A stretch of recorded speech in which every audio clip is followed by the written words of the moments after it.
semua itu tadi sumbernya adalah Allah. Tidak ada yang kebetulan.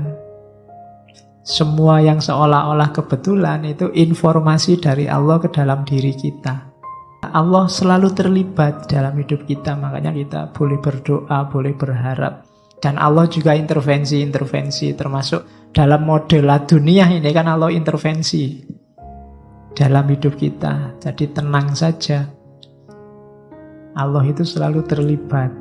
Nah, ini cuma kita yang sering tidak sadar. Allah itu selalu sedia, selalu dekat dengan kita. Cuma kita yang sering cuek.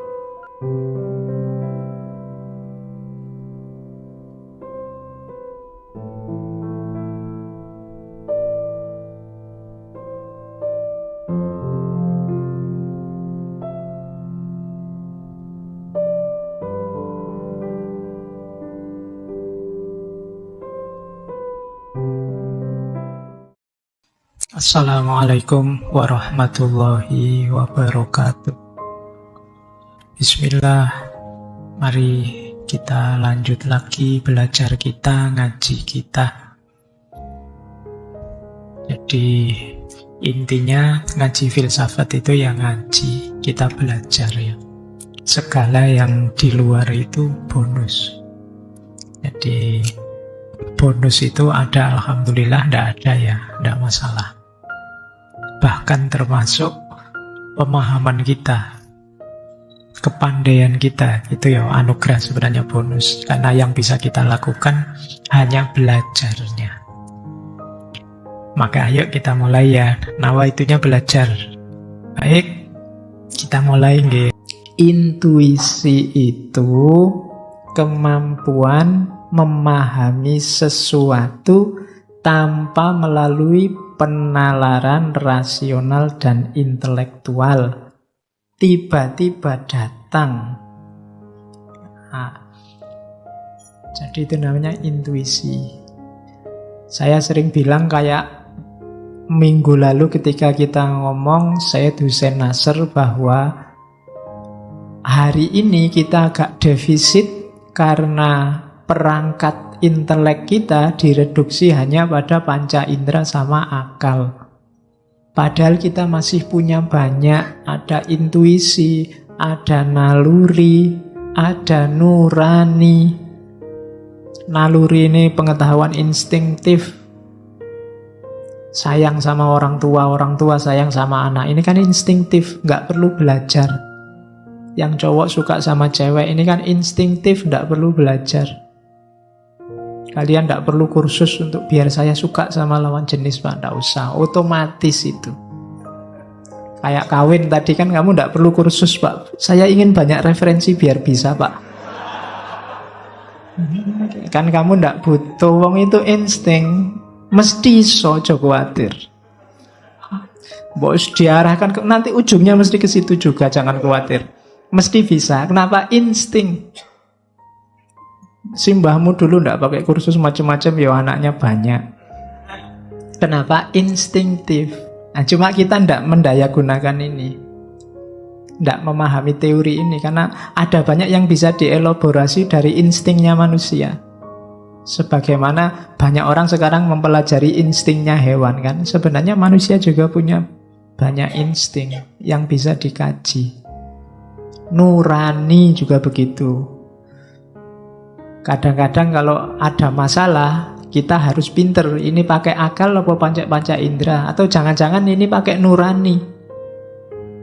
Kalau ada nenek-nenek yang maling kayu, ya secara hukum dia salah.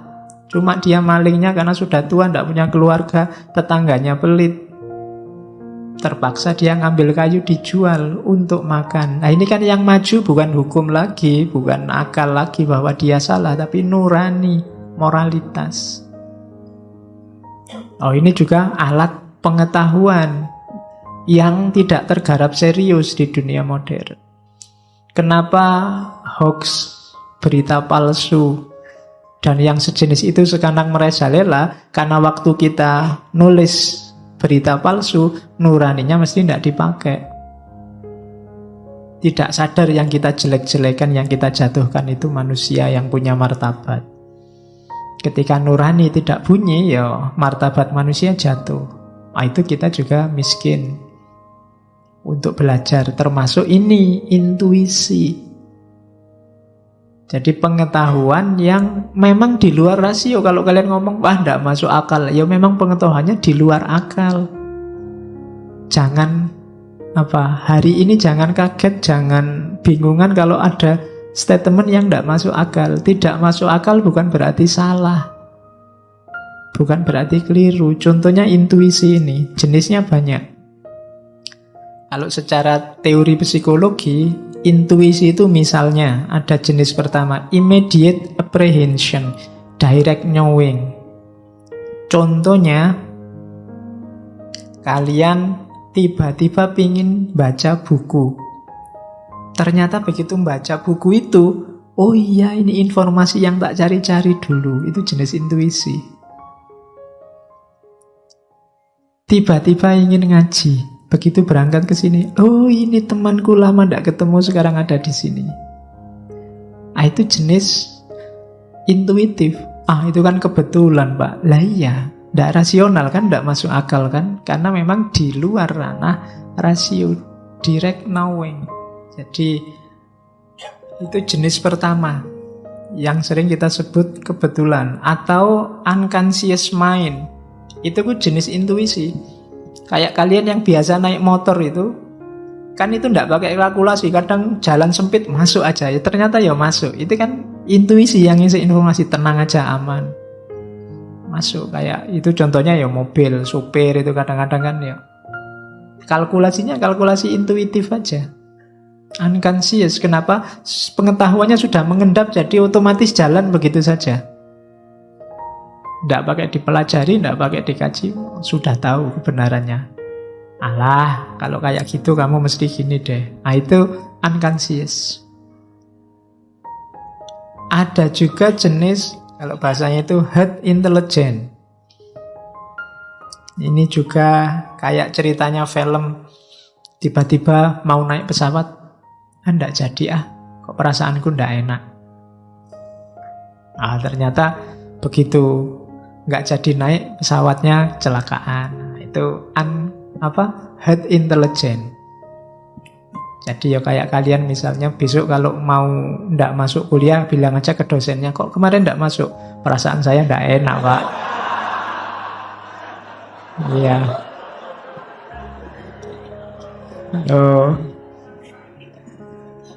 Nanti dosennya bilang, wah kamu benar, ternyata kuliahnya kosong, saya juga ndak masuk. Itu namanya herd intelligence. Batinmu cerdas, bisa membaca yang belum terjadi. Jadi herd intelligence itu yang sebenarnya yang kamu lakukan tidak masuk akal, tapi ternyata di belakang benar juga gitu. Itu berarti kamu peka kalau bahasa itu. Peka itu secara intuitif namanya herd intelligence. Terus ada lagi direct perception. Direct perception itu ya sama lagi, kebetulan, kayak semacam kebetulan. Sedang butuh uang, tiba-tiba temanmu datang. Kamu butuh uang ya? Aku barusan dapat rezeki banyak. Makan-makan yuk. Alhamdulillah. Itu direct perception. Ada barang hilang, dicari-cari tidak ketemu. Terus kamu putus asa, tasnya kamu banting. Tiba-tiba, oh iya di dalam tas ini. Ketemu sekarang. Itu seolah-olah kebetulan. Tapi ini termasuk jenis ragam pengetahuan intuitif. Kalau dalam dunia epistemologi sering disebut knowledge by acquaintance. Pengetahuan langsung. Saya kasih contoh ya, sains itu juga sering melibatkan intuisi. Seni juga sering melibatkan intuisi. Sains misalnya Newton ketika menemukan hukum gravitasi. Itu kan dia menyimpulkan ada hukum gravitasi waktu nongkrong di depan kampus, terus lihat apel jatuh. Dari situ muncul gagasan, wah ini mungkin ada gaya tariknya bumi ini. Itu intuitif pasti. Kenapa? Karena kenapa saat apel itu jatuh kok enggak kemarin-kemarin? Emangnya sejak kecil sampai jadi mahasiswa enggak pernah lihat barang jatuh? Kan mestinya ya sering. Cuma hanya ketika apel ini jatuh, dia terus sadar ada hukum gravitasi. Sama kayak Archimedes. Archimedes itu menemukan hukum Archimedes waktu dia kungkum. Mau mandi, kungkum, airnya tumpah. Dengan tumpahan sesuai rumus Archimedes itu. Baru dia bilang, Eureka, ketemu sekarang rumusnya. Terus lari-lari telanjang, ketemu sekarang hukumnya, keluar rumah. Sehingga terkenal sekali istilah itu. Itu pasti intuitif. Kenapa? Tiba-tiba ding datang sendiri. Dipikir enggak ketemu-ketemu, tiba-tiba ketemunya waktu enggak disengaja. Itu intuitif. Sastrawan, seniman itu kan nyari itu, mempertajam intuisi. Karena kalau sastrawan enggak intuisinya enggak tajam, gagasannya pasti enggak kreatif, enggak ada yang baru, ngulang-ngulang. Jadi itu intuisi, modenya knowledge by acquaintance. Ya kalau dalam prakteknya isinya biasanya kalau kita menyebutnya firasat. Firasat itu gut feeling. Jadi perasaan yang khas atau natural feeling. Ya kayak tadi, rasanya ndak enak ya. Kayak orang Jawa ini kok hawanya sumuk ya, mesti mau hujan. Itu jenis firasat. Ini saya bilang tadi, kalau ini dikelola bisa kita kembangkan luar biasa. Orang zaman dulu lebih canggih daripada manusia modern. Sama kayak kritiknya Hussein Nasr. Orang zaman dulu firasat juga jadi mode pengetahuan. Orang Jawa itu punya teori firasat yang luar biasa. Coba dibaca primbon itu. Itu kan luar biasa. Cara niteni realitas. Orang itu kalau misalnya rambutnya keriting itu biasanya apa? Kalau tai lalatnya di pipi terus cirinya apa? Kalau bisa begitu sampai detail itu dan tebal sekali. Coba dibaca primbon-primbon Jawa itu. Jadi mereka lebih canggih daripada kita. Kita kan untuk ngerti macam-macam kadang harus dibedah lah, harus dipakai analisis teori lah. Mereka enggak, orang Jawa lebih canggih daripada kita. Bayangkan di Jawa itu kadang orang kawin aja dihitung loh. Wetonnya, enggak ada teori weton itu. Donald Trump enggak ngerti itu. Wetonnya apa sama wetonnya apa, ini cocok apa tidak, itu bisa. Dan ya bahasanya ilmu titen. Diawali dari firasat. Oke. Kadang-kadang juga inner voice, suara hati. Instant knowing, physical sensation, extrasensory perception. Extrasensory perception itu yang kayak jenis-jenis karma, itu extrasensory perception. Ya, wah ini di pojok sana ada, itu extrasensory. Nah, itu kalimat-kalimat, itu jenis pengetahuan intuitif. Nah, ini psikologi. Kalau versinya tasawuf yang ilmu laduni, ilmu huduri, semua itu tadi sumbernya adalah Allah. Tidak ada yang kebetulan. Semua yang seolah-olah kebetulan itu informasi dari Allah ke dalam diri kita. Ketika Newton menemukan gravitasi, Archimedes menemukan hukum Archimedes, itu sama Allah memang dipancari cahaya untuk membongkar rahasia itu. Nah, sementara kalau dalam teori-teori psikologi modern yang behavioristik, yang manusia dianggap semi kayak mesin, itu kan bukan dari Allah, tapi dari timbunan bawah sadar. Nah, kalau dalam tasawuf, yaitu yang dari Allah, itulah namanya laduni. Jadi kayak tadi kamu firasat, saya nggak masuk kuliah, firasat saya nggak enak, kok terus pasrah, berarti kamu sebenarnya dapat ilmu laduni dari Allah. Mungkin ya Allah ingin menyadarkanmu.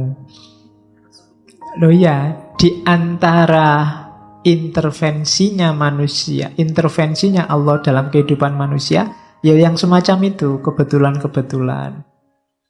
Bahwa yaitu mungkin untuk membantah orang barat yang deistik. Kalau orang barat itu kan alam semesta ini ada hukumnya dan selesai.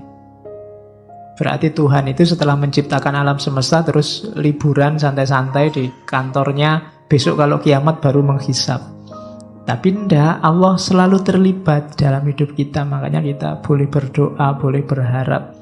Dan Allah juga intervensi-intervensi, termasuk dalam model dunia ini kan Allah intervensi dalam hidup kita. Jadi tenang saja, Allah itu selalu terlibat.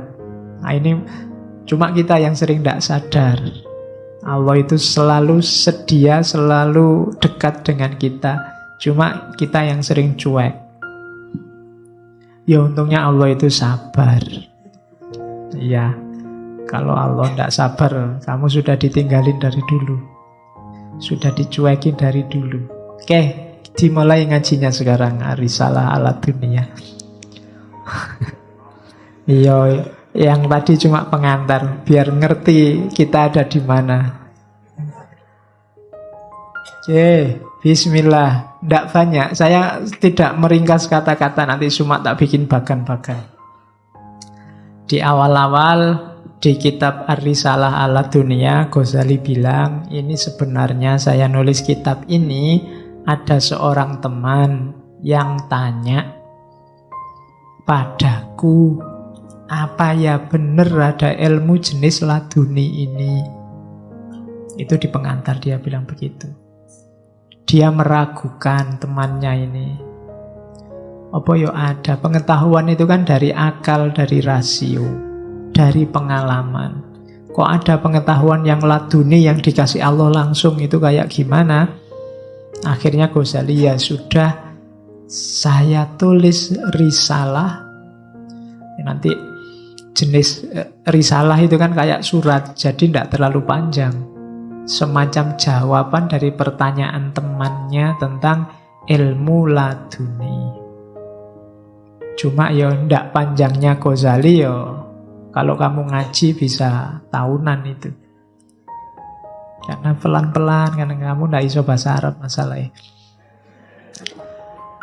Ya, tiap kata buka kamus. Oke. Terus kemuliaan ilmu, ini bagian awal. Saya awali dari sini.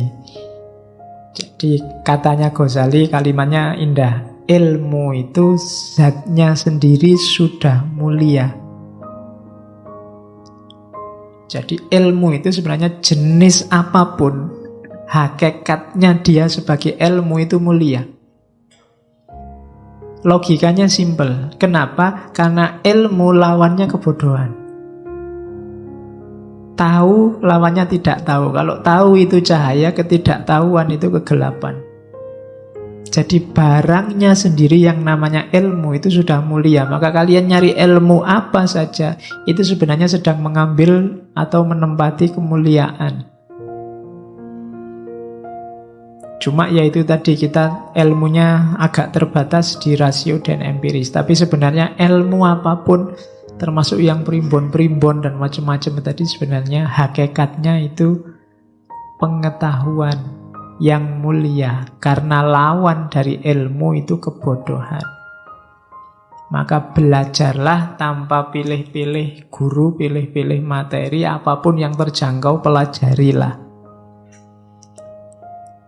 Itu teorinya Ghazali. Meskipun demikian, kalau bisa carilah ilmu yang utama. Meskipun objek ilmu apapun itu mulia, tapi dahulukan yang utama. Pengetahuan untuk hal-hal yang lebih utama. Dan di antara yang utama itu, yang paling utama adalah pengetahuan ketuhanan. pemahaman tentang Tuhan. Ini yang saya tidak tahu, tradisi pemahaman ketuhanan itu tidak menonjol lagi di dunia Islam. Padahal itu mungkin ciri khas kita. Ciri khas kajian timur, orientasinya theos, ketuhanan. Jadi katanya Ghazali, objek ilmu yang paling mulia itu Tuhan. Karena kita nanti innalillahi wa inna ilaihi roji'un, dari Allah akan kembali ke sana. Maka mempelajari, kalau bahasa Jawanya sangkan paraning dumadi, asal-usul dari mana kita datang dan kemana kita akan kembali, itu adalah mengenali Tuhan. Karena kita datang dari Tuhan, kembali ke Tuhan. Datang dari Allah, kembali ke Allah. Maka objek ilmu paling mulia adalah Allah. Kita sejak kecil dikenalkan oleh Allah untuk diyakini. Jarang yang dikenalkan secara dalam atau diarahkan untuk lebih mengenal. Biasanya kita pokoknya yakinlah Allah itu ada, titik. Jarang di antara kita yang secara serius mengkaji Allah, hakikatnya, sifat-sifatnya. Mungkin hanya mahasiswa jurusan tertentu yang bahas itu pun ya sak senengnya dewe. Jarang yang sampai dalam. Padahal itu objek ilmu yang paling mulia. Hakikat kita nanti di situ. Dari Allah kembali ke Allah. Kalau kita Allahnya tidak kenal,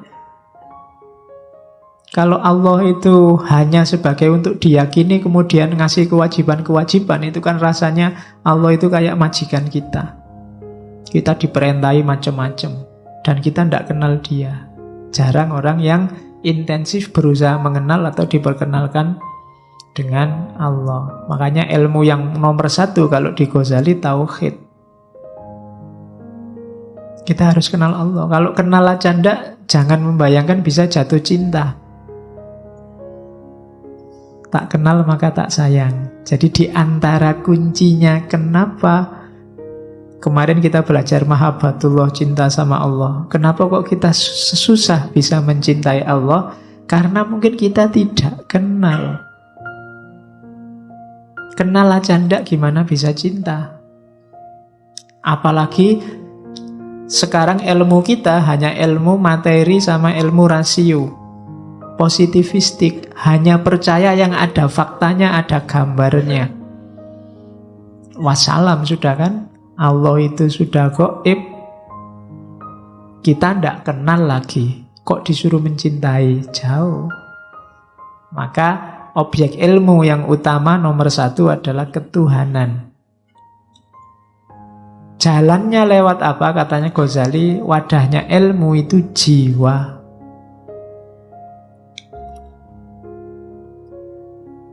Jiwa kita itu makanannya adalah ilmu. Fisikmu itu makanannya kan? Ya makan yang kamu makan tiap hari, minumnya juga yang kamu minum tiap hari. Kalau ini kebutuhan fisik.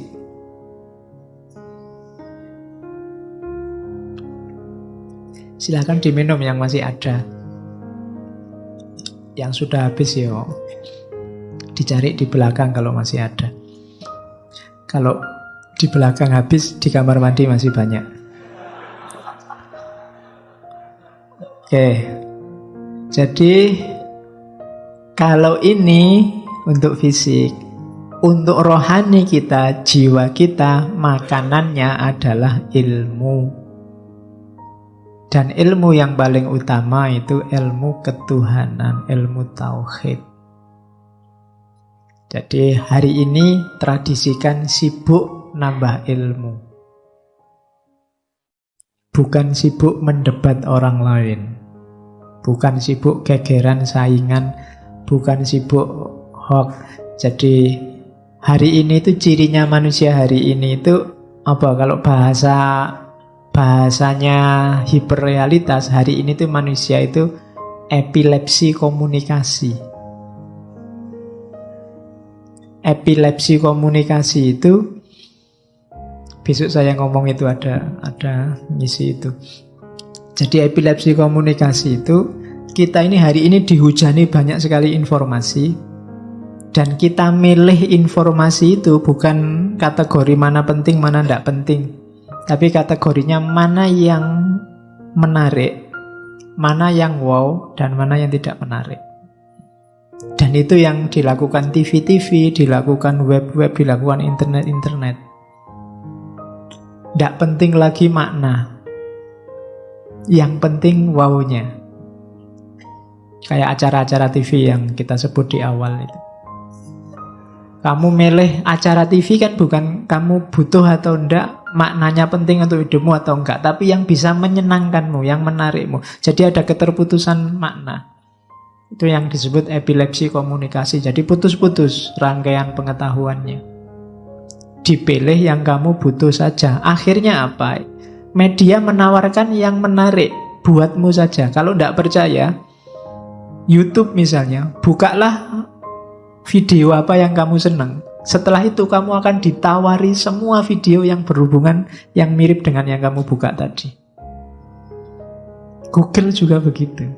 Sehingga akhirnya kamu kerasan. Tidak pernah kamu buka YouTube itu satu terus ya sudah itu saja, wong butuhnya cuma itu. Mesti terus kamu ditawari yang lebih menarik di video sebelahnya, sesudahnya, sebelumnya. Dan itu membuat kita epilepsi komunikasi. Epilepsi itu kan orang meledak-ledak sebentar terus sadar lagi, tapi meledak-ledak lagi, sadar lagi. Oke, itu teori kajian baru.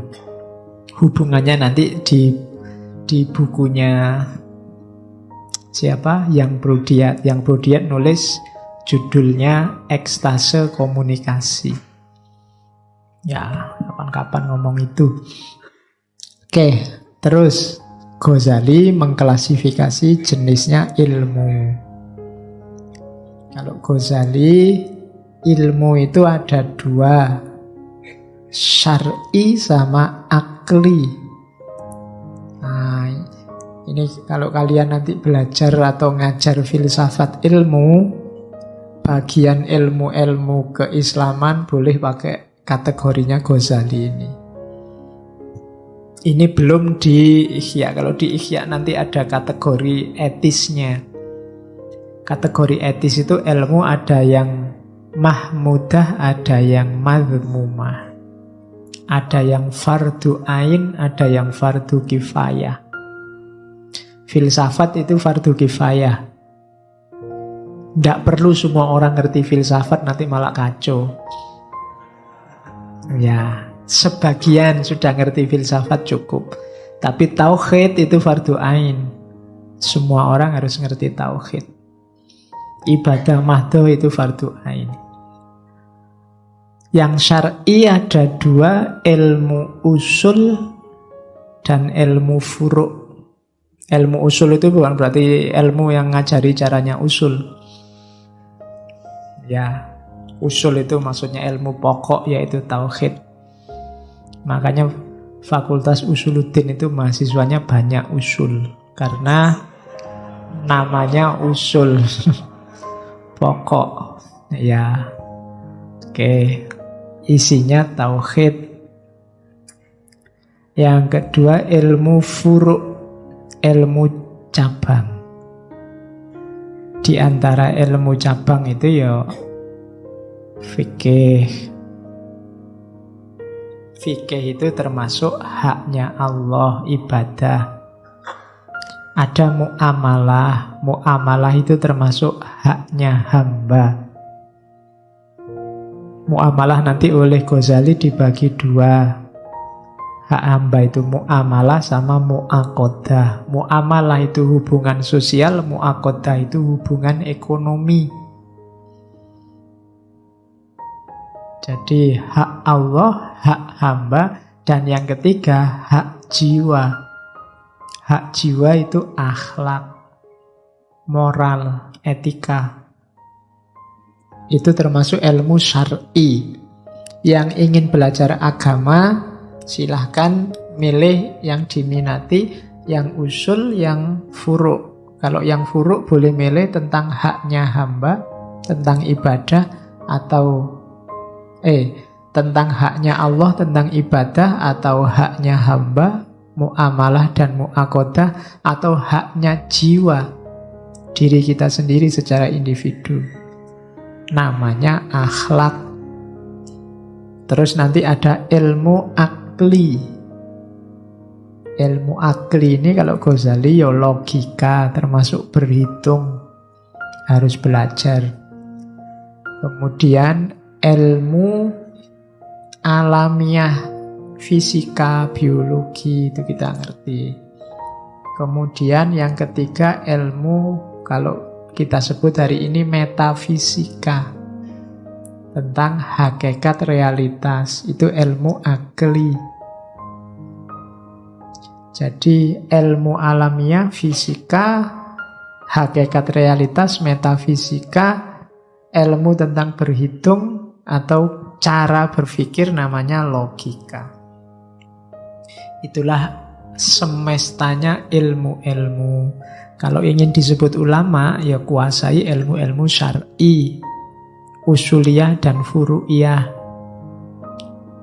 Karena ulama itu warasatul anbiya, pewarisnya para nabi, mewarisi syariah. Ada juga yang akli, mungkin yang akli ini yang ulama modern, spesialis, ahli fisika, ahli matematika, ahli logika, termasuk ahli filsafat, itu ilmu akli. Jadi ada syar'i, ada akli. Kalau tentang ilmu itu. Nah, sekarang baru masuk ke laduni. Kalau di Ghazali, laduni itu berhubungan dengan proses belajar. Jadi meskipun istilahnya ilmu laduni, ini bukan berarti terus ada ilmunya sendiri. Makanya kalian lihat di peta sebelumnya ini tidak ada. Lupa ilmu laduni yang mana? Tidak ada. Ilmu laduni itu proses belajarnya. Jadi yo metodenya, kalau bahasanya kampus, epistemologinya itu laduni. Bukan kok isinya apa ilmu laduni. Isinya bisa semua ilmu tadi. Apa ada Pak ilmu laduni yang isinya fisika misalnya, sama Allah dianugerahi ilmu fisika? Ada. Saya tidak tahu laduni apa tidak. Zaman saya dulu di Jember ada pondok pesantren Al-Hasan. Kiainya namanya Kiai Muzammil.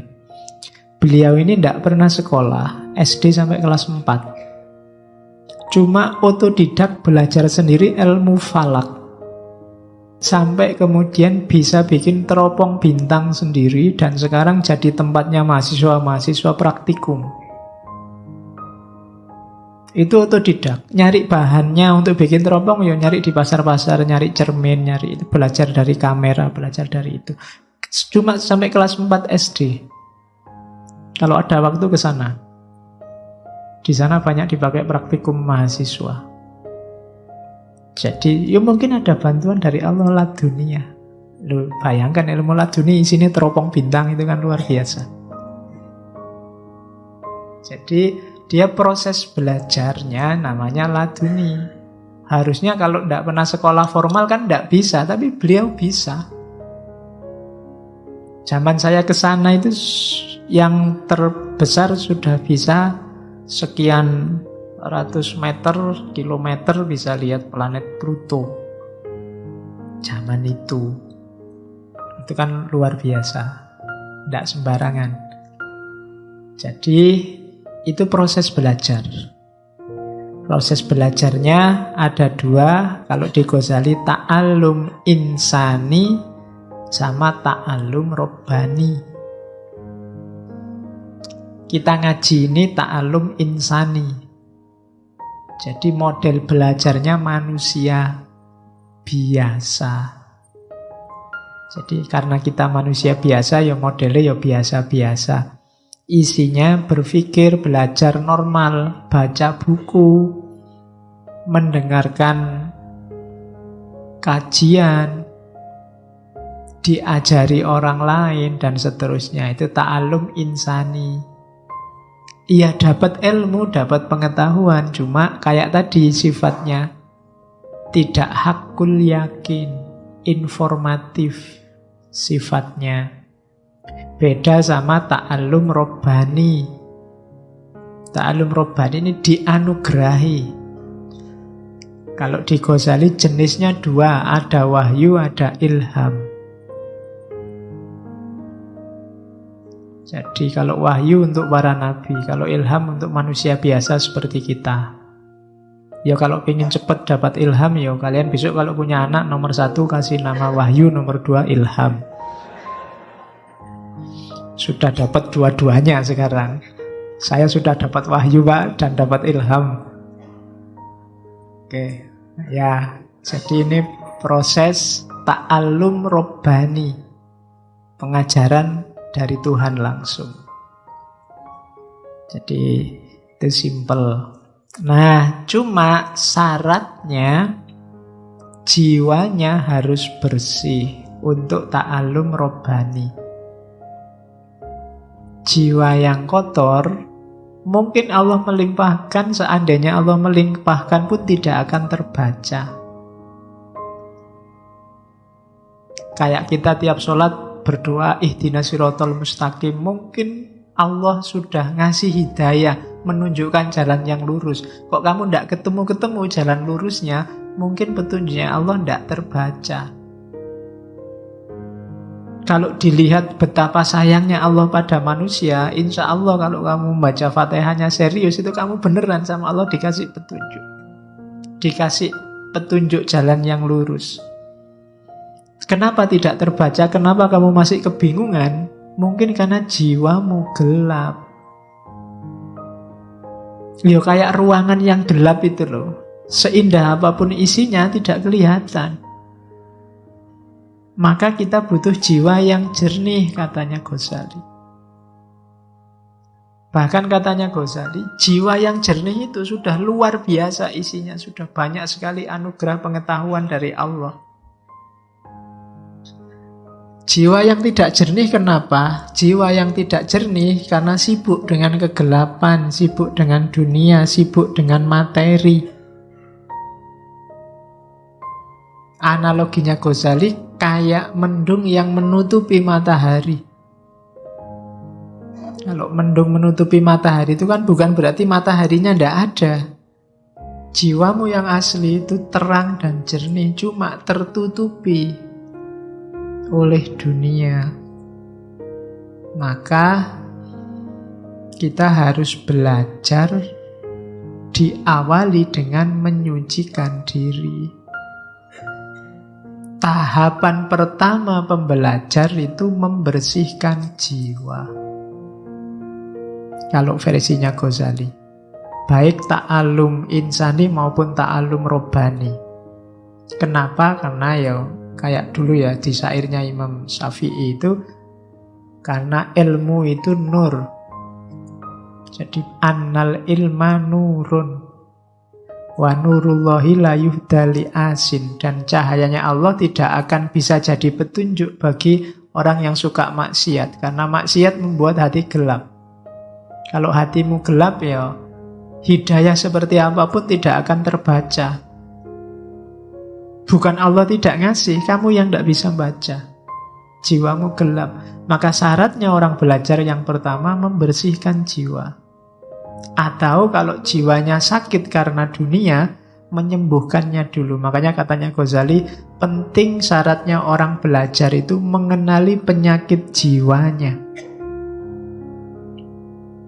Jiwamu ada penyakit apa yang menggelapkan?